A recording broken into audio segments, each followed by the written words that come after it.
E o canal de YouTube China Global News tem sempre a preocupação de entender o que está acontecendo no momento, mas não só isso, também entender o que poderá vir a acontecer.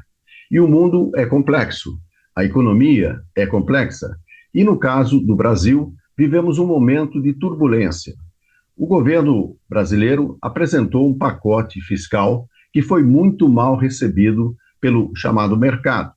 Mas, para entender as turbulências que estão acontecendo, vamos conversar com quem entende do assunto. Vamos falar hoje com Lawrence Pi, pesquisador de macroeconomia e geopolítica mundial, que você vai conhecer agora.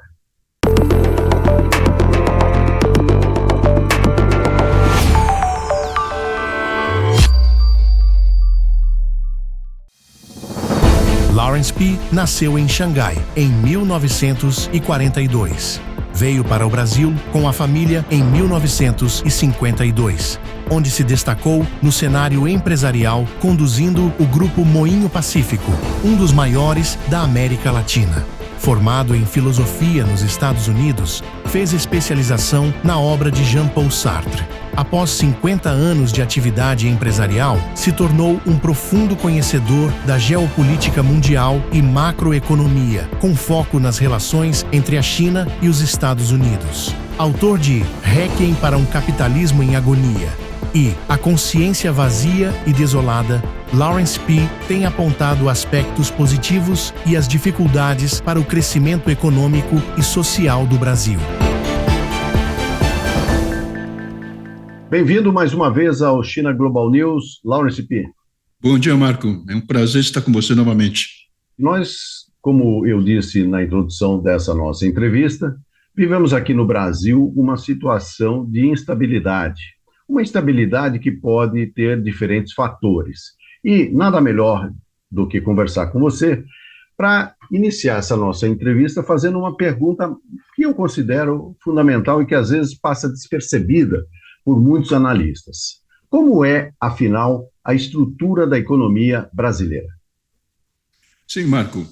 A economia brasileira é uma economia de mercado, é um modelo capitalista.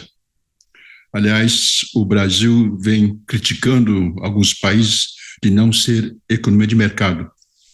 Então, vamos primeiro entender o que é o mercado. O mercado, basicamente, é oferta e procura. E a dinâmica entre oferta e procura resulta no preço. E os agentes econômicos que participam deste suposto mercado são aqueles que têm condições de ofertar demanda e têm condições de compra, ou seja, de um lado oferta e do outro lado procura. Então, o mercado é dividido em setor privado, mas também setor público. O governo no Brasil detém 33% de renda do país em carga tributária, mas ao redor de 8 a 10, às vezes 12% de déficit nominal. Então, junto, o governo administra quase 44% do PIB. Então, como agente econômico, o governo é o maior formador de preços do mercado, né? E o setor privado participa diferentemente, por exemplo, o setor de produção, que é o business, e o setor do consumo, que é o consumidor. Então, você tem o governo, você tem a parte produtiva, que são as empresas, e você tem o consumidor, que junto agem na formação de oferta e procura. De um lado, as empresas ofertam as condições de manufatura e de serviços, e de outro lado, o consumidor entra com o trabalho, mão de obra. E o governo administra os recursos que eles captam da própria tributo e também do déficit que é constante no Brasil. Então, dentro dessa estrutura econômica do Brasil, nós temos que entender que o Brasil é uma economia de mercado, logo a importância do mercado. Então, quando você vê que o Brasil não é um modelo socialista, não é um modelo em que o governo tem um papel desordenadamente grande na estrutura da economia, em teoria, mas na realidade, como o governo administra uma quantidade enorme de recursos, ela passa a ser um fator importante na condução da economia e também na formação de preços. Logo, o governo é um participante importante do mercado. E assim que é estruturada a economia brasileira. Então, a partir deste ponto, podemos analisar o que está acontecendo entre o mercado, supostamente o governo chama mercado como mercado financeiro, mercado do setor privado, mas não é exato porque o governo participa desse mercado.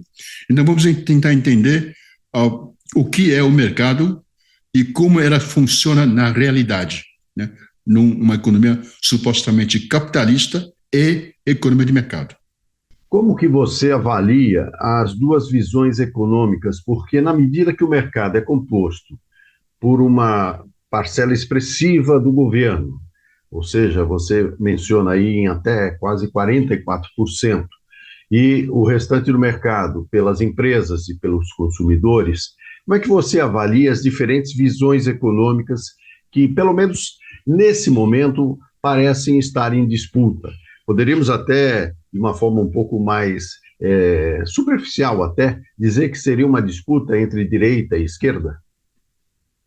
Sim, são duas visões, Marco, em que estamos deparando neste momento.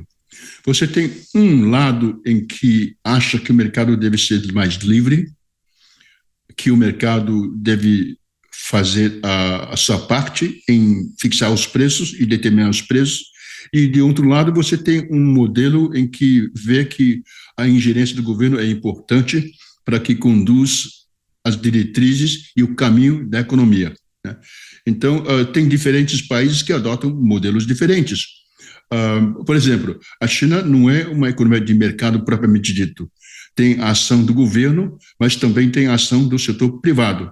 Em conjunto, eles tentam formatar um modelo mais efetivo e mais dinâmico possível, né?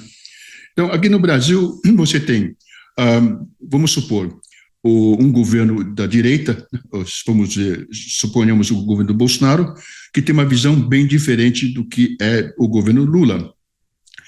O governo Lula dá importância às questões sociais, né? E o Bolsonaro, com Paulo Guedes, né, é uma orientação um pouco diferente. Entretanto, é importante que a gente entender a realidade do mercado, como é que ela funciona, né?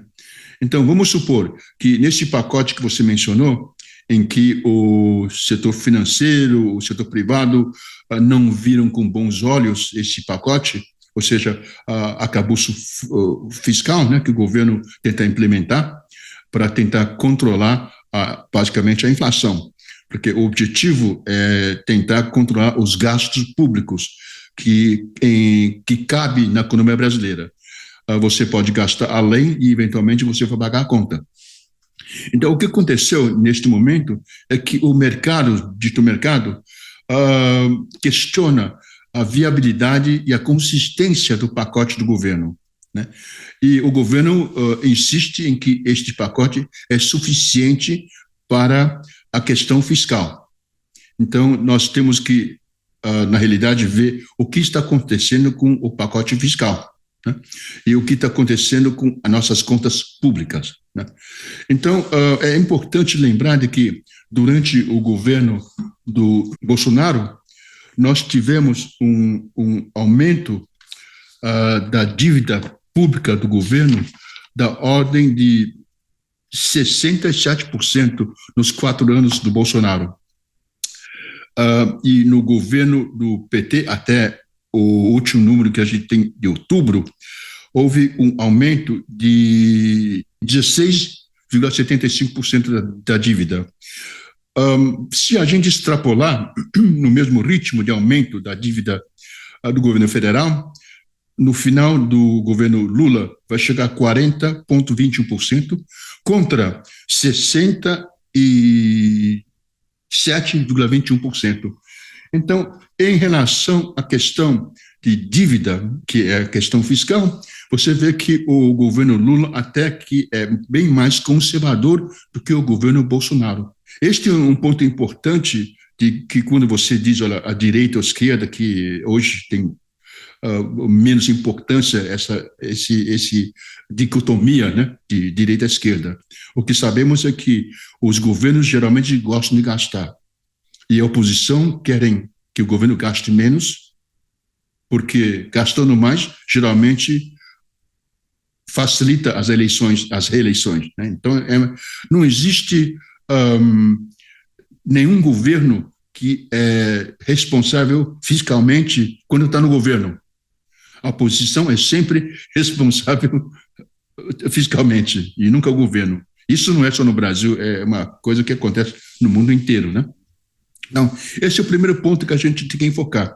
Agora, é verdade que nossa dívida externa, a nossa dívida fiscal do governo federal está num patamar que necessita de cuidado, de certo cuidado. É verdade que a nossa dívida em relação ao PIB do governo federal é ao redor de 77, 78% bruto, ok? Quando eu falo bruto, exclui o que o Brasil tem de reserva, que são 360 bilhões de dólares, que é recursos do governo. Então, o Brasil, na realidade, está numa situação fiscal não tão dramática quando o mercado imagina e interpreta, a meu ver. O Brasil tem uma âncora muito importante, que é a reserva externa. Muitos países que não têm essa reserva externa estão sujeitos a ataques especulativos do câmbio.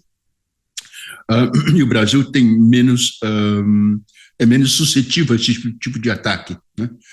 E por isso o Brasil tem condições de ter uma dívida federal do governo um pouco acima da média dos países em desenvolvimento. Por exemplo, o México tem uma dívida do governo menor que o Brasil. Se não me falha a memória, é abaixo de 50%, né? Enquanto o Brasil é mais de 70%. Então, esta é uma questão em que o Brasil é favorecido pelo fato de ter uma reserva externa robusta. E, ao meu ver, é uma âncora importantíssima para a nossa economia, de manter esse superávit comercial e investimento externo que vem ao Brasil para manter as nossas reservas num nível de perto de 350 a 400 bilhões de dólares. Então, essa é a questão. E agora, em relação ao que as duas visões, né, o que a gente tem que entender é que como funciona a economia, né? E podemos abordar esse assunto se você quiser. Não, com certeza. Vamos abordar sobre esse funcionamento da economia dentro de um sistema capitalista que é o sistema brasileiro. Mas eu queria só fazer uma menção aí, quando você disse que quando você está no governo, a tendência é você gastar mais, e a oposição diz, olha, você tem que gastar menos. Então, digamos que é uma briga natural entre situação e oposição. E aqui eu lembro até de Paulo Maluf, uma vez perguntado sobre, mas a prefeitura, o governo não gasta muito? Ele falou, mas prefeitura e governo é para gastar mesmo. Ou seja, era uma visão também de um governante, naquele momento, que estava traduzindo isso, né, dessa pugna que você colocou entre gastar, o Estado, o governo gastar quando está ali e a oposição ficar reclamando. Mas vamos entrar nesse tema, assim, Laurence. Como é que se constrói uma economia mais robusta, né? Considerando que o Brasil é um país rico em recursos naturais, tem uma população jovem relativamente em comparação a outros países. O que está faltando aí para dar uma engrenada legal? O Brasil tem todo o potencial, né? Mas a gente precisa de uma reforma administrativa, ao meu ver. Você vê que o setor público é um setor inflado, ao meu ver. Os gastos do setor público nem sempre é justificável. Você tem um judiciário que arbitra os seus próprios benefícios. Você tem um legislativo que legisla em causa própria, né? Então, você tem um setor público inflado, ineficiente e, muitas vezes, desvio de recursos que a gente vê no decorrer das décadas que o Brasil, que a gente conhece o Brasil. Então, esses são os problemas. Só para nos orientar, no setor público, há segmentos em que o salário do setor público é o dobro do setor privado, né? Então, na realidade, nós temos duas classes de população no Brasil. A classe elite são os do setor público, servidores públicos, do funcionalismo, e nós, como contribuintes, somos basicamente população de segunda classe, né? Nós não temos os privilégios que eles têm. Eles auto-arbitram para si mesmos os benefícios. E a expansão do Estado no Brasil é um dos maiores problemas do Brasil. Quando a gente fala em questões fiscais, né, há muito que você pode economizar no setor público, como custeio da máquina pública. E esses recursos poderiam ir, né, para, vamos supor que o governo consiga, ano que vem, de isentar imposto de renda de até R$5 mil de provento mensal. De onde vem o dinheiro? Poderia vir do setor público, sendo um pouco mais efetivo, eficaz, porque o que existe no setor público não tem accountability, ou seja, que os funcionários públicos não têm muito a se preocupar em ser demitido, ou não tem parâmetros de avaliar a eficiência, de esforço do setor público. Então, essencialmente é um peso para a nossa economia, o setor público, nesse sentido, né? Mas isso não é uma peculiaridade do Brasil, é o mundo inteiro assim, né? Os funcionários públicos sempre são cidadãos de primeira classe e nós somos de segunda classe. No mundo inteiro é assim. Pode ser autocracia, democracia, semidemocracia, o que quiser, é a mesma coisa. Então, primeiro que o Brasil precisa é uma reforma administrativa. O segundo é que o Brasil precisa realmente investir em educação e saúde. E volta ao mesmo problema. E de onde vem o dinheiro, né? Então, uma das sugestões minhas é encolher o Estado, no sentido de os benefícios do Estado, não propriamente o Estado, porque necessitamos do Estado para conduzir a economia. Então, este seria um problema que o Brasil tem. Agora, indo ao mercado real, né, a gente sabe de que o governo tendo ao redor de, eu digo hoje, 7 trilhões de dívida do governo federal. Agora, adivinha quem é que financia isso? Basicamente o setor privado, né?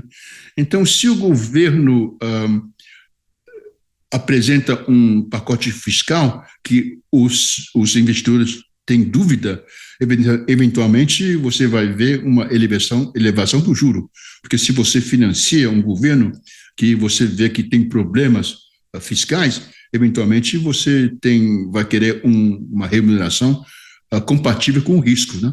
Primeiro. Então, você vê que tudo é um ciclo. De um lado, você tem, de fato, um problema fiscal que existe. De outro lado, você tem a desconfiança dos investidores, que eleva os juros, né? Que eleva a inflação, que eleva, ao mesmo tempo, o custo de financiamento do governo. Então, é um ciclo vicioso, né? Não existe saída fora do mercado, numa economia de mercado. Não existe, né? Então, vamos supor, amanhã o governo diz, olha, mas o câmbio está subindo muito, né? E quer que o Banco Central interfere no câmbio, né? Bom, primeiro, o Banco Central só pode interferir se há disfuncionalidade do câmbio, e não é o caso. O câmbio subiu por motivos totalmente explicáveis, né?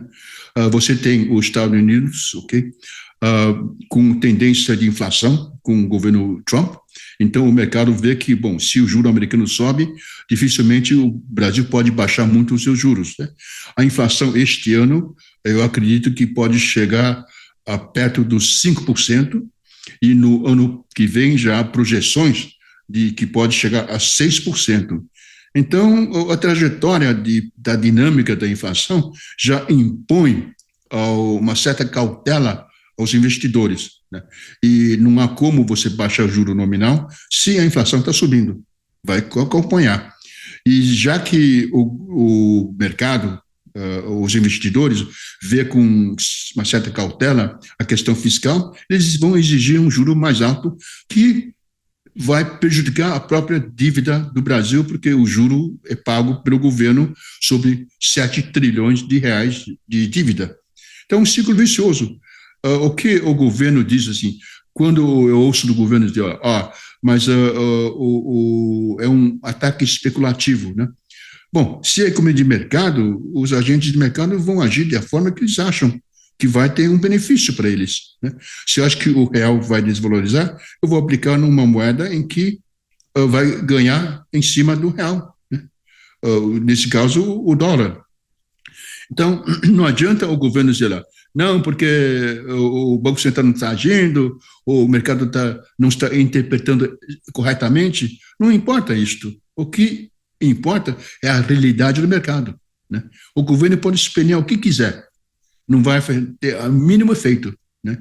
A não ser que o governo comece a entregar o que os investidores acham que devem entregar, né? Então, esta é a situação que a gente se encontra agora. Eu acho que, de fato, há um overshooting do dólar nesse momento. Acho que, de fato, há um pequeno movimento especulativo. Agora, infelizmente, com o dólar acima de R$ 6, né, vai pressionar a inflação, vai obrigar o Banco Central a agir de uma forma mais rigorosa, e eu já estou vendo o fim do ciclo da alta de juros do Banco Central a 15% já, né?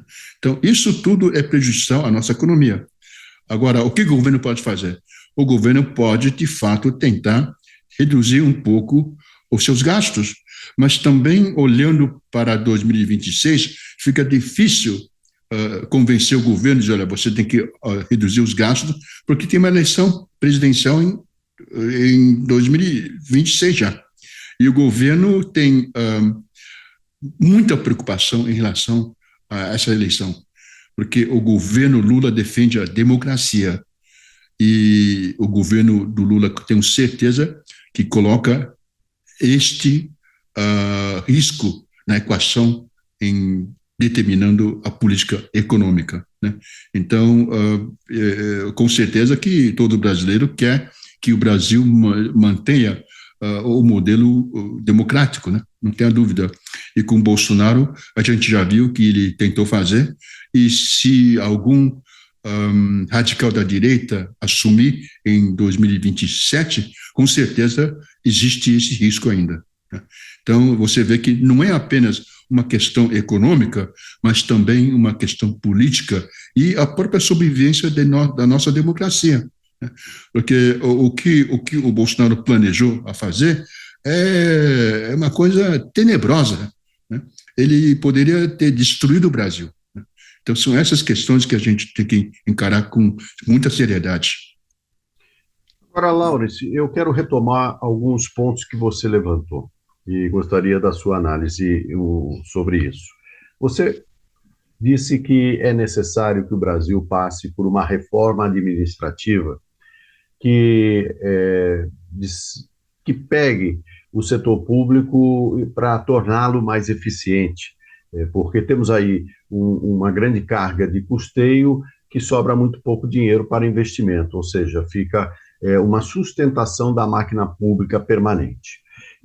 Agora, normalmente, quando se fala em cortar gastos, parece que o direcionamento dessa crítica ela vai mais para o governo federal, o governo, alguns também entendem o sistema governo estadual, municipal, enfim, mas a dose de crítica fica muito direcionada ao governo federal. No entanto, você mesmo citou setores do funcionalismo público que acabam se beneficiando e pouco são criticados. Você citou o judiciário, né, que tem inclusive salários astronômicos em relação ao setor privado. Você citou também o legislativo, né? Nós temos municípios no Brasil com um pouco mais de 2.000 habitantes que tem 9 vereadores. Quer dizer, todo mundo é funcionário público, porque acaba o vereador tendo assessores, aí você tem a estrutura dos secretários no funcionamento da prefeitura. E um setor que pouco se fala também são os militares, ou seja, que respondem até por uma carga importante do orçamento da União.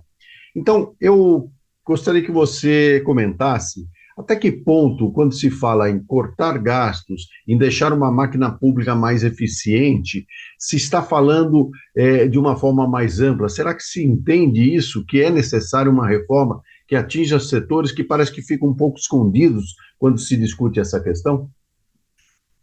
Marco, não tenha dúvida que a sua colocação é totalmente correta.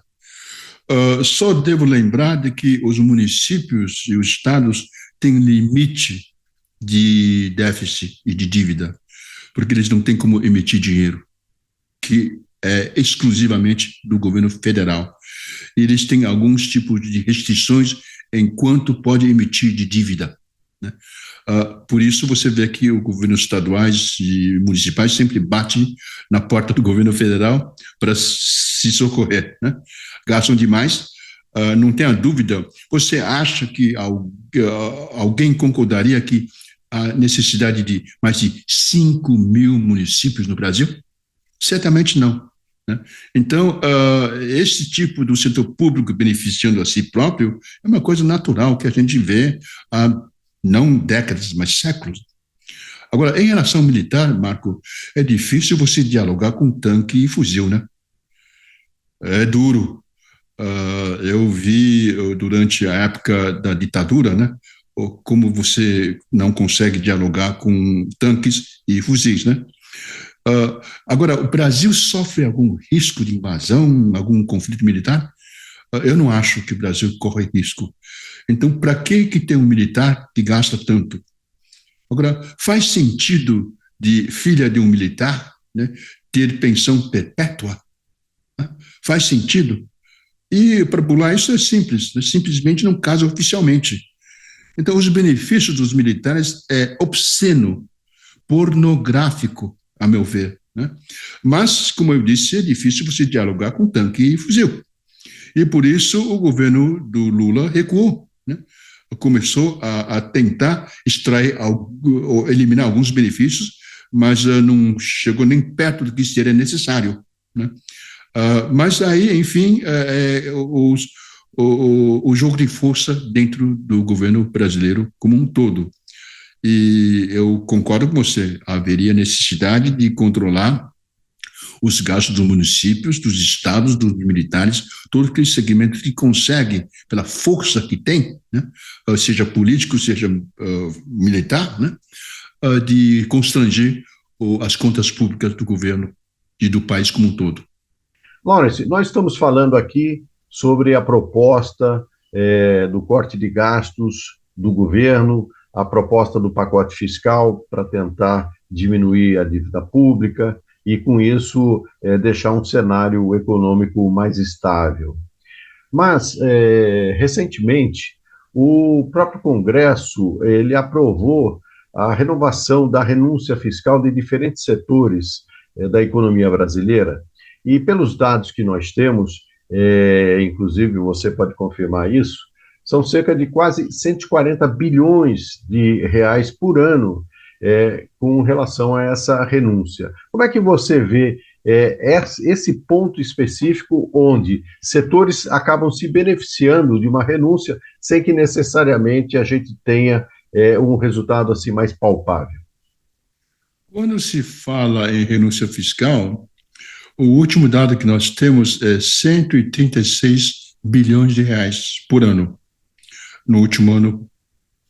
E isto é o dobro do que o governo pretende economizar em 2025 e 2026 no pacote de redução de gastos que ele propôs está indo para o Congresso agora. Você vê de que se não tivesse essa renúncia fiscal, né, teríamos um problema a menos. Ou seja, essa questão de dívida fiscal e de corte de gasto não seria necessário. E é difícil você avaliar o benefício dessa renúncia fiscal. A meu ver, o efeito é negligenciável para a economia, né? E simplesmente são lobbies muito fortes que pressionam o governo e o Congresso.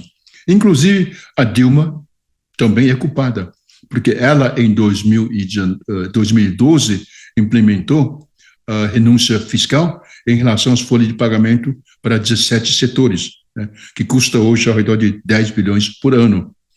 Então, você vê que essa questão de você querer tentar equilibrar a questão fiscal tem solução, né? Só que tenta passar isso no Congresso. Vai ser difícil. E por isso, a gente, uma vez que implanta esse tipo de renúncia fiscal e benefício, né, é difícil você tirar. Eu queria também tocar num outro assunto que você passou aí de raspão, mas que eu acho que vale aprofundar, né? Você citou a reforma administrativa como sendo a mais, ou talvez a muito importante para que o país possa caminhar melhor. Além da reforma administrativa, quais são as outras reformas que você acredita que devem ser feitas para dar um ajuste e um caminho mais adequado para o Brasil? Bom, se a gente conseguir uma reforma administrativa, por exemplo, reduzir os 30 partidos para em torno de 5, já seria uma economia de gasto enorme. Agora, onde o Brasil pode economizar? Estamos falando do gasto público, né? A gente pode tornar a nossa economia mais eficiente.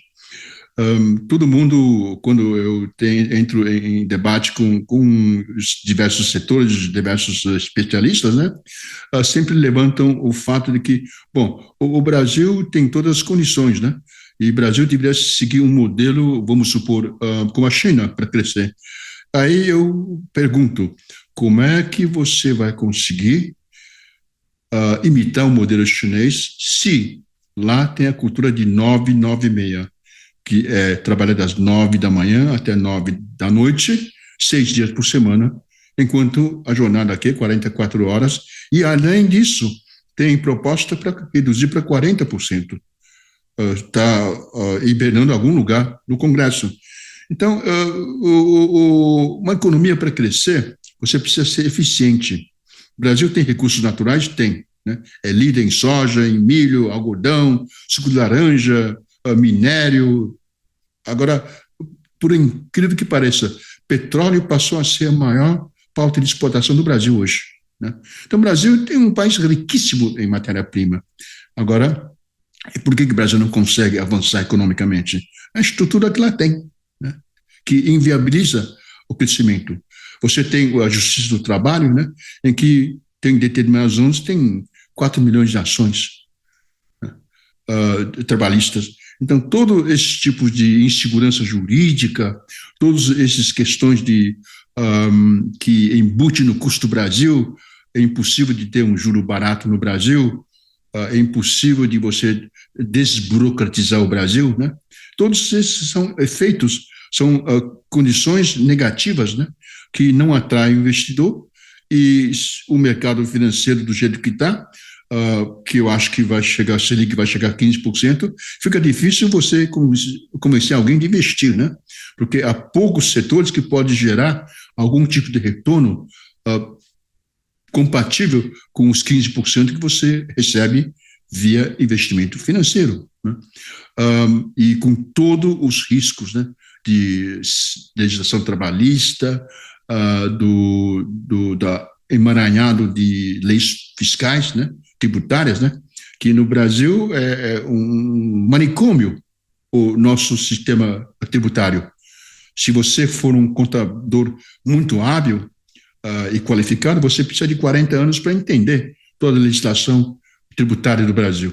Então, são todos esses fatores que inibem o investimento. Tanto que o Brasil é um dos países que está ranqueado numa posição muito precária em relação de atrair os investidores do exterior, investidores de uma forma geral, e também no ranking, né, de facilidade de fazer negócios. Então, são todas essas questões, né, que a gente tem que encarar. E eu iria além ainda. Tem o modelo de cartório no Brasil. Né? Possuir um cartório é basicamente ter a máquina de imprimir dinheiro na mão. Okay?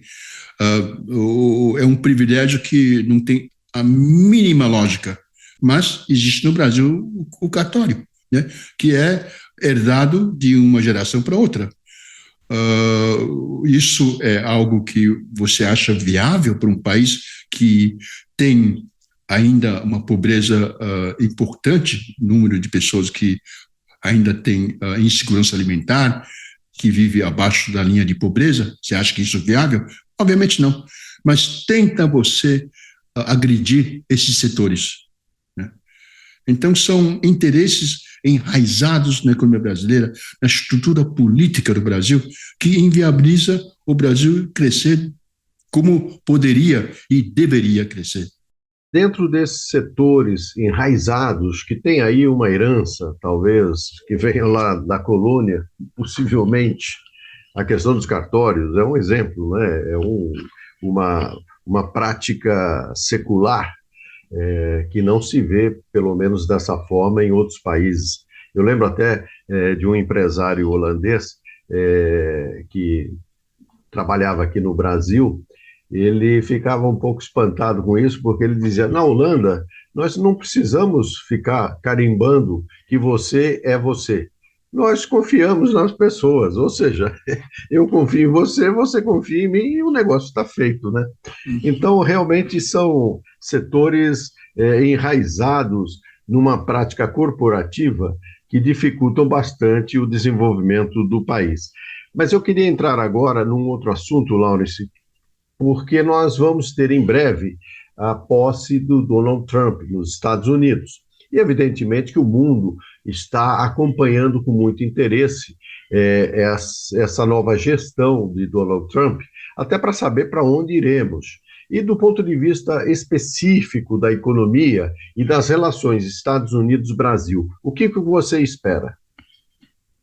Bem, você sabe que a minha opinião é que o Trump é bastante imprevisível, né?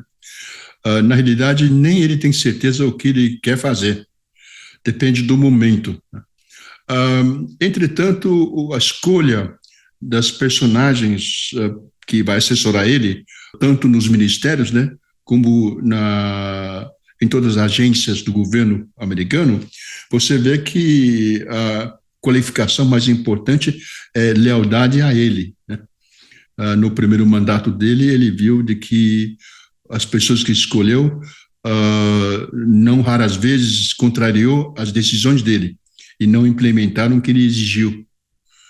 Agora é diferente, ele está se cercando de todas as pessoas que apoiam ele e são leais a ele, né?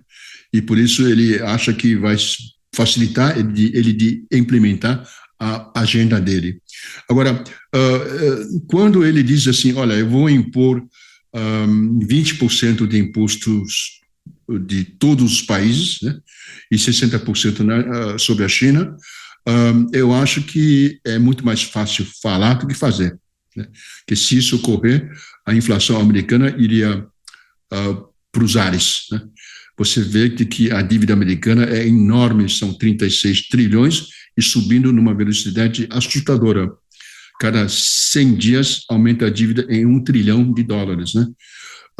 Acrescido a dívida dos municípios e dos estados está muito perto de 40 trilhões e vai ultrapassar 40 trilhões ano que vem. Então, é uma dívida enorme, e quando você tem uma dívida enorme e há um processo de desdolarização no mundo numa velocidade que está acelerando, o governo dos Estados Unidos corre o risco de ter que pagar mais, né, para financiar a sua dívida, que já está correndo em função do Banco Central americano atacando a inflação, que chegou a quase 9% o ano retrasado, se não me falha a memória. E então o governo americano tem que tomar muito cuidado de como ele vai aplicar, impor tarifas ao mundo inteiro. E se aplicar imposto, vai ter inflação nos Estados Unidos, o governo americano vai ter que subir os juros, né? E concomitantemente vai ser ruim para o mundo inteiro, né? Que afinal de contas a economia americana e o sistema financeiro americano é muito importante para o mundo inteiro, né? E o que acontece lá repercute no mundo inteiro imediatamente, quase. Então, essa é uma questão. Se subir o juro americano em função da inflação, vai impactar que o Brasil não vai poder reduzir os juros, vai continuar tendo um déficit primário até, dificilmente vai zerar o déficit primário, e a nossa situação fica mais crítica, mais crítica não, mais difícil do que está hoje. Se eles impor imposto sobre a China vai retalhar. Mas o ponto positivo é que o Brasil já conquistou a China e hoje o Brasil é o maior exportador de soja para a China.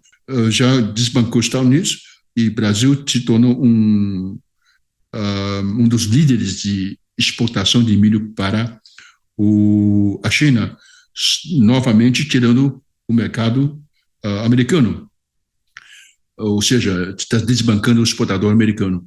Então, tudo isso é positivo. Enquanto tem um aumento de tensão entre China e Estados Unidos, beneficia o Brasil nesse sentido, de que nós vamos exportar cada vez mais produtos para a China e a China é responsável por mais de 40% do nosso superávit comercial ano após ano, né?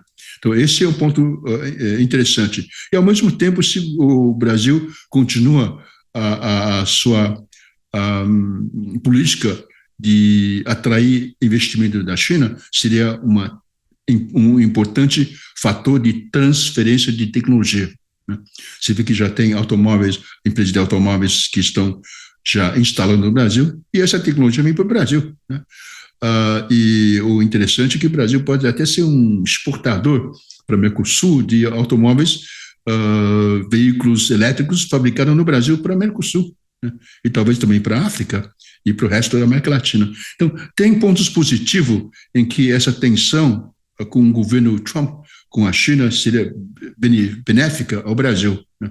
Mas também tem pontos negativos, como já elenquei, sobre o custo financeiro com um aumento de juros dos Estados Unidos, né? Agora, se ele vai fazer tudo o que ele disse, Marco, eu tenho dúvida que ele vai conseguir fazer tudo o que ele está falando, né? Mas como ele é imprevisível, é capaz que ele tenta algumas coisas nesse sentido, até quando a economia começa a responder de uma forma negativa e ele vai ser obrigado a recuar, né? O que eu temo também um pouco, Marco, é pela democracia americana, né? Apesar de que não é exatamente de democracia, mas o que sobrou de democracia nos Estados Unidos pode ser em risco com um segundo mandato do Trump, né? Isso é algo que a gente tem que olhar com cuidado. Ao mesmo tempo, não é impossível de que um governo Trump venha apoiar o segmento mais radical da direita do Brasil também. Não é impossível que isso aconteça, né? Inclusive, já parece que já a sinalização acho que Eduardo Bolsonaro, de substituir o pai dele, né, como líder do bolsonarismo e tentar um projeto de tentar tentar um avanço na política e eventualmente ser candidato à presidência da República. Então, tudo isso gera um pouco de, eu diria, preocupação no mínimo. Então, já que você citou a questão política, eu gostaria que você também fizesse a sua análise a respeito das forças políticas e do jogo político atual. Nós conversamos bastante sobre economia, sobre o pacote fiscal do governo, que foi mal recebido pelo mercado e que isso tem um impacto futuro significativo. Como é que você está avaliando o governo Lula, essa disputa no Congresso, a questão do Centrão? Para onde nós vamos em 2025, já pensando 2026?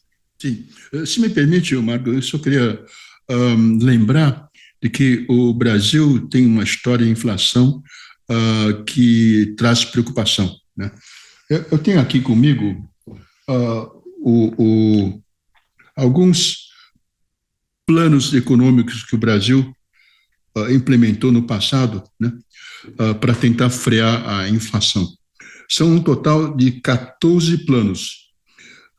Plano Delfim 1, em 79, Delfim 2, em 81, Delfim 3, em 83, Plano Dornelles, em 85, Plano Cruzado, em 86, Plano Cruzado 2, em 86, Plano Bresser, em 87, Plano Mailson da Nóbrega, em 88, Plano Verão, também do Mailson, em 89, Plano Collor, em 90, Plano Eres, que é da Zélia Cardoso de Mello, do governo Collor, em 90, Plano Collor 2, em 91, Plano Marcílio Marques Moreira, em 91, e finalmente Plano Real, em 94. Então, o Brasil tem uma história de inflação e, por isso, o governo Lula tem que tomar muito cuidado, que a gente lembra da época em que a inflação subia 2% por dia e, naquele ano, terminou em quase 300% de inflação, que é uma hiperinflação. E, por isso, nós temos um DNA, né, de inflação. E eu acho que é um equívoco o governo não olhar com muito cuidado essa questão da inflação, que, como eu já disse, deve ser perto de 5% esse ano e possivelmente 6% no ano que vem. Então, sobre esse aspecto, eu acho que o governo brasileiro, Lula, se ele está preocupado com 2026, né, ele tem que lembrar de que o imposto é o mais nocivo, aliás, a inflação é o mais nocivo imposto para a população mais carente, né? A população de renda mais alta não se preocupa tanto com inflação, porque eles têm como se defender da inflação. Inclusive, você lembra da indexação da economia, né? Então, esse é um ponto que o Lula tem que tomar muito cuidado e o governo do PT. Não adianta a Gleisi Hoffmann, Lindenberg Faria, o Boulos, o Randolph, né, criticar o Banco Central ou propor medidas populistas. O que tem que entender é o que acontece na economia real, né? Todo governo direita-esquerda é populista, né? Mais populista do que o Bolsonaro é difícil. Então, a gente entende que tem uma retórica, mas é importante que o Lula arbitra a ala mais radical, né, que pode pressionar o governo a tomar medidas em que não é bom para a economia e também não é bom para o partido.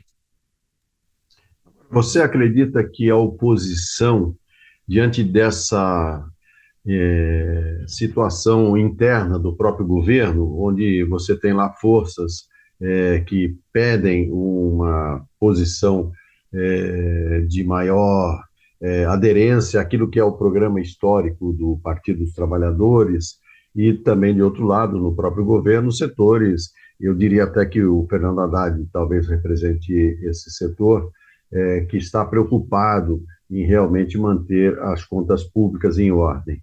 Você acha que, até que ponto essa briga interna do governo pode facilitar o trabalho da oposição? E aí eu digo oposição não no sentido apenas singular, mas oposições, não é? Diria, mas entre elas, com certeza, é a oposição bolsonarista que se apresenta, pelo menos, como a mais forte. Você diz com toda a propriedade, não é oposição, são oposições. Você vê que durante as eleições municipais agora, deu uma guinada à centro-direita. Então, você tem o Tarcísio de São Paulo, você tem o Caiado, tem diversos outros que estão querendo uma preeminência, um destaque maior no campo da direita, o centro-direita. E você tem o centrão, né? Centrão nunca vai ser esquerda, mas ela pode ser centro e pode ser centro-direita, né? Desde que se oferece suficiente benefício para o centrão. Que centrão não tem nenhuma ideologia, é apenas transacional e fisiológico, né? O pior que existe no Brasil é o centrão, né? Então, de fato, o partido do presidente Lula tem um desafio enorme em 2026, né? Eu acho que o importante é que o governo tem uma narrativa coerente e uníssono. Essa briga interna pode ter discussões internas, né, mas nunca abertamente como alguma a ala mais radical do PT, eles frequentemente falam em público as suas desavenças, né, ou discordância com a política econômica do governo. Agora, e fica na dúvida se o Lula apoia o Haddad e até que ponto que ele apoia o Haddad, né? Agora, é muito fácil falar, né, quando você não está na cadeira do Haddad. Eu quero ver a Gleisi Hoffmann no lugar do Haddad, o que ela faria, né? Com certeza o discurso dela ia virar de noite para dia. Então, é um populismo que não agrega, traz conflito interno, traz uma certa discordância, traz insegurança ao próprio partido, né? Eu acho que é isso que o Lula vai ter que tentar contornar, se é que é possível. Não é muito fácil, porque, afinal de contas, são lideranças importantes também, né? Como a Gleisi está no partido há trocentos anos, né? E tem um papel de destaque no próprio partido, né? Não concordo com a visão dela, acho que está totalmente equivocada, né? Mas é uma liderança importante do partido e o Lula é obrigado a também ouvir ela, mas, ao mesmo tempo, eu acho que uma parte do Lula, né, também simpatiza com a narrativa da Gleisi Hoffmann e a ala mais radical esquerda, como Rui Costa, etc., né? Laurence Pi, nós vamos para o encerramento da nossa entrevista, mas eu quero que você pegue aí a sua bolinha de cristal agora e você vai dar aí algumas projeções em que... Eu não tenho bola de cristal, mas eu tenho uma lupa. Aliás, lente de aumento, né? Uma lente, muito bom. O que está acontecendo. A realidade, isso. E daí tentar extrair o que vai acontecer no mundo. Eu acho que 2025 vai ser um ano de muita volatilidade, de muita incerteza. Temos duas guerras, né? E temos o risco de um terceiro confronto, possivelmente na Ásia, né?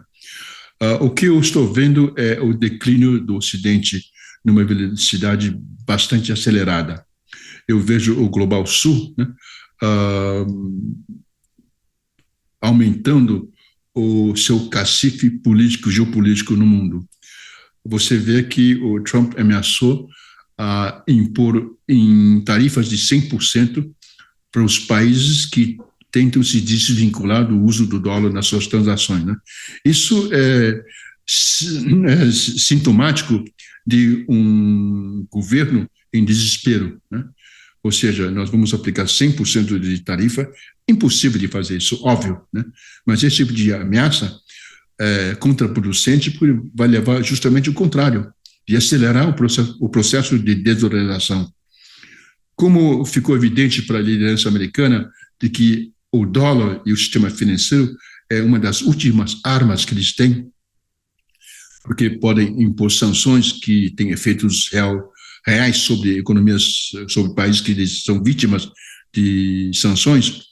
E este é o último, eu diria, cartucho que eles têm, a não ser guerra, né? A não ser militar. Então, a perda de apoio geopolítico, a perda de importância e densidade geopolítica no mundo leva a esse tipo de bravata, né? Não vai acontecer. Com certeza, ele não tem como impor 100% de tarifa, e ele sabe disso. É bravata tipicamente de uma pessoa com perfil de personalidade como o Trump, né? É natural que ele faça isso. Vendo a história do Trump, né? Desde o momento em que ele decidiu entrar na política até hoje, nós podemos traçar uma trajetória e ver como é que o senhor Trump age, né? Ameaças, etc. Mas não vai dar em nada. Se fizer isso, ele vai ter que recuar, porque vai afetar a economia americana tanto quanto as outras economias. Então, é um ano difícil, muito difícil, reais riscos de guerra. A guerra está se ampliando. A Rússia já reduziu o que eles chamam de o que poderia desencadear uma ação nuclear da Rússia, né? Eles já reduziram o patamar em que podem agir. Isso é um risco para o mundo inteiro. Os russos acham que a OTAN já está envolvida na guerra na Ucrânia e que os Estados Unidos, Grã-Bretanha, França já estão ativamente envolvidos nisso, tanto que o Macron, né, e o Starmer, né, da Grã-Bretanha, já sinalizaram que é possível mandar tropas para a Ucrânia. Então, a cada dia, o risco é maior, e vamos ver se o Trump consegue, nesse ponto, é positivo, que ele quer terminar a guerra da Ucrânia. Entretanto, temos também a guerra do Israel contra os palestinos em Gaza, agora em Líbano contra Hezbollah, e eventualmente pode arrastar Irã. E temos mais um conflito explodindo, que é a Síria, né, dos jihadistas, né, contra o regime do Bashar al-Assad. Assad, exatamente, que tem o apoio da Irã e também da Rússia. Então, é outro front, né, que nos preocupa. Agora, a Ásia-Oeste realmente está bem complicado. Como sabemos que o Trump vai apoiar totalmente Israel, e vamos ver se o Israel consegue arrastar os Estados Unidos num confronto diretamente com o Irã, né? Que não é impossível, porque o Trump já ameaçou uma ação diretamente contra o Irã no passado, né, no primeiro mandato dele. Então, não é impossível. E vamos ver como é que o xadrez geopolítico movimenta daqui para frente. Mas o que eu posso garantir é que vai ser um ano muito, muito volátil e um ano perigoso, né? Tem especialistas que dizem que nós estamos cada vez mais perto de uma catástrofe nuclear. Você sabe que tem aquele grupo de cientistas, né, que tem um relógio do apocalipse, né, e estamos 90 segundos a uma guerra nuclear, né? E eu lembro de que estava 5 ou 7 minutos nos anos 90, depois que a dissolução da União Soviética. Então, baixou muito, e agora, desculpe, tinha muito mais tempo, né, para a eclosão de uma guerra nuclear, e hoje está 90 segundos.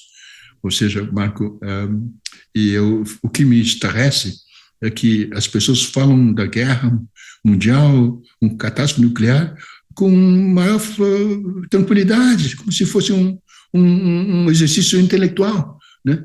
Eles não estão percebendo que vai acabar com o mundo, acabar com todos nós, né? E isso que me estarrece, que as cabeças pensantes, ninguém está fazendo nada. Não vejo protesto na rua, né, contra possíveis guerras, né? Não vejo isso. E as pessoas vão cuidando do seu dia a dia, se preocupando com as coisas mais imediatas, sem nenhuma preocupação e visão do que pode acontecer, né? E isso é mais preocupante ainda, que nós podemos de uma forma que, como sonâmbulo, né, caminhando para uma guerra nuclear. Ou seja, as nuvens estão carregadas para 2025. Sim, e o interessante que o 2025, né, no calendário chinês, é o ano da cobra verde, okay? E é um ano de sorte e de otimismo. Mas, pelo visto, no calendário chinês apenas, né? Se sairmos para o calendário ocidental, romano, a situação muda completamente de figura, né? Mas, enfim, Então, Laurence... vamos ver, tomara que a previsão do calendário chinês, né, do horóscopo chinês, seja verdadeira. Muito bem, muito bem. Laurence, foi um prazer conversar com você mais uma vez. Pudemos navegar por vários temas que são fundamentais para que a gente possa entender melhor a complexidade do mundo, não somente aquilo que acontece à nossa vista, né? Mas essa análise que você traz sempre é muito importante para elucidar temas complexos, né? Então, agradeço mais uma vez a sua participação aqui no China Global News. Eu quero terminar com uma piada. Claro. A pergunta é o seguinte: qual é a forma de transporte mais barata? Ônibus ou táxi? Bom, evidentemente, ônibus mais barato, mas não é. Durante a época de hiperinflação, é mais barato táxi, porque ônibus você paga no começo da viagem e táxi você paga no final da viagem. Então, esse é o recado para Lula, de que a inflação é um problema muito sério e ele tem que cuidar muito da inflação. Talvez obrigado, isso Marco. Não, obrigado a você, e talvez essa última piada que você traz aí, ela representa um alerta importante para todos aqueles que se preocupam com o progresso e o desenvolvimento do Brasil. Temos ainda, para não fechar com nuvens tão pesadas, né, sinais positivos do ponto de vista da diminuição da desigualdade social, a taxa de desemprego diminuiu também, mas isso por si só não é suficiente para a gente tocar um país inteiro com tantas demandas, com tantos desafios. E é isso aí. Então, o China Global News, que é o seu canal de YouTube, está ficando por aqui. Tivemos mais uma entrevista com Laurence Pi, pesquisador de macroeconomia e geopolítica mundial, que sempre traz elementos de reflexão importantes. E eu faço um convite para você. Se inscreva em nosso canal, acompanhe as nossas redes sociais. A gente sempre está trazendo notícias importantes para você entender o mundo como ele é. Até uma próxima edição.